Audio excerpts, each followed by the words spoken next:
뾰족한 사업 진행의 진척이 없이 조합원들에게 계속 추가 분담금만 요청하고 있는 상황이었습니다. 조합원들에게 이러이러한 상황이 발생하면은 우리가 돈을 다 돌려줄 거니까 아무런 걱정하지 말아요. 의뢰인분들의 개인재산에 대한 가압류 내지 압류까지 생길 수 있는 문제점이 있습니다.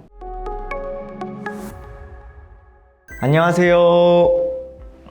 저는 건평법률사무소 김건우 변호사라고 합니다. 저는 재개발, 재건축을 전문으로 하는 변호사이며 대한변호사협회의 부동산 그리고 재개발, 재건축이 전문 분야로 등록되어 있습니다. 또 서울행정법원 토지수용 분야 소송구조 변호사에 선정되어 있기도 합니다. 최근에는 서울특별시의 시민감사옴부즈만 법률자문단의 변호사로 위촉되기도 하였습니다.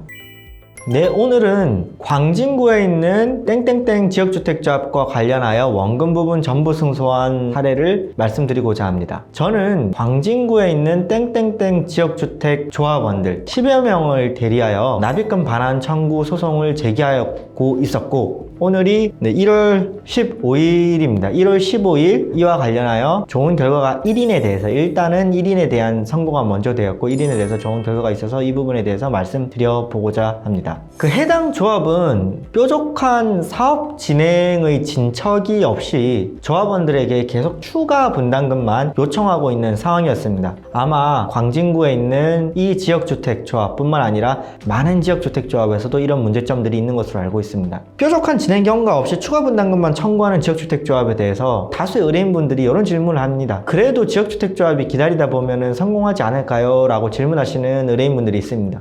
최종적인 판단은 의뢰인분들의 몫입니다. 실제로 기다려서 5년, 6년, 7년, 급기야는 10년까지 기다려서 지역주택조합이 성공할 수도 있습니다. 성공할 수도 있는데, 만약에 지금까지 쭉 지난 세월들을 쭉 돌이켜 봤을 때 지금까지 뚜렷한 진행 성과도 없고 앞으로도 그럴 것이라고 보인다라고 하면은 납입금 반환 청구 소송을 조속히 제기하여 지역주택조합을 상대로 납입금 반환을 받으시는 것을 추천드립니다. 오늘 이 사건은 어떤 사건이었냐면은 분담금 반환 보장 약정이 있었습니다. 분담금 반환 보장 약정이 있었고, 속칭 안심보장증서랑 관련된 내용인데, 총회의 결의 없이 조합원들을 모집을 할 때 조합원들에게 이러이러한 상황이 발생하면은 우리가 돈을 다 돌려줄 거니까 아무런 걱정하지 말아요, 안심하셔도 됩니다 라고 하는 보장증서를 사람들에게 배부를 하고, 거기에 혹해서 사람들이 지역주택조합에 가입하게 됩니다. 하지만 이런 것들은 문제점이 많은 게, 우리 민법에서는 총회 결의 없이 이루어진 청유물의 처분 행위에 대해서 무효라고 규정하고 있습니다. 하지만 이것도 청유물이거든요. 조합원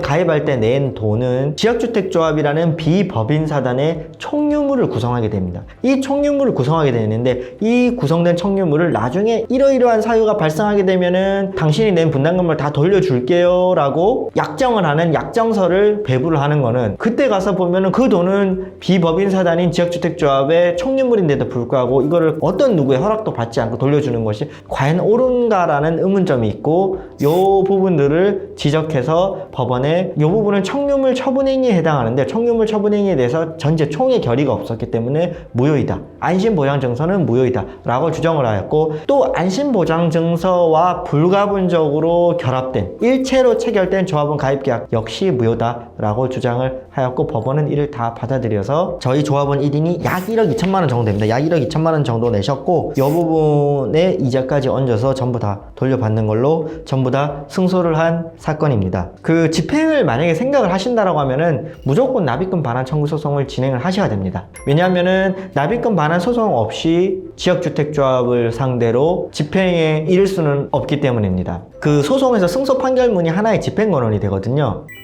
그러면 반대로 이런 질문을 하시는 분들도 있습니다. 만약에 지역주택조합에 당장 자금이 없어서 지역주택조합을 상대로 승소를 하더라도 지역주택조합에 대해서 집행이 불가한 경우도 있을 수가 있는데, 이런 경우는 소송할 필요성이 없지 않냐라고 질문을 주시는 분이 있으십니다. 하지만 이 부분도 조금은 잘못된 부분인 게, 첫 번째로는 지역주택조합에 당장 자산이 없다고 하더라도 일단 집행권원을 확보하고 있고 조합이 사업 추진 의지가 있다라고 하면은 언젠가는 조합에 자산이 생길 거고, 그 조합 자산을 집행권원에 기초해서 확보할 수가 있습니다. 자, 두 번째로는 만약에 그렇지 못한다고 하더라도 내가 내 지역주택조합에 낸 돈을 돌려받는 만큼이나 중요한 것이 추후 남은 잔금을 지역주택조합으로부터 청구받지 않는 부분도 굉장히 중요한 부분입니다. 내가 돈을 냈고 그거를 돌려받는 거지를 못할지언정 소송을 안 하고 가만히 있게 되면 지역주택조합은 역으로 너 왜 잔금 내지 않냐, 분담금에 대한 잔금을 내라고 역으로 소송이 들어올 수가 있습니다. 이때 저희는 꼼짝없이 지게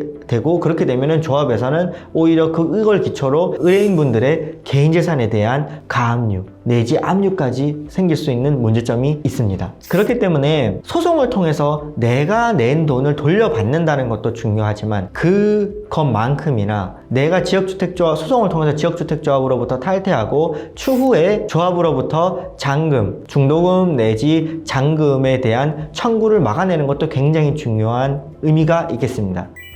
따라서 이 부분 참고하셔가지고 유사한 경험을 하고 계시다면은 당 법률사무소로 문의 주시거나 제 블로그에 많은 글들을 지역주택조합과 관련된 많은 글들을 올려뒀거든요. 그 블로그를 참고해 보셔도 좋을 것 같고 댓글 달아주셔도 충분히 답변 드리도록 하겠습니다. 좋아요와 구독도 해주시면은 더 많은 정보를 얻으실 수 있을 것으로 보입니다. 이상입니다. 감사합니다.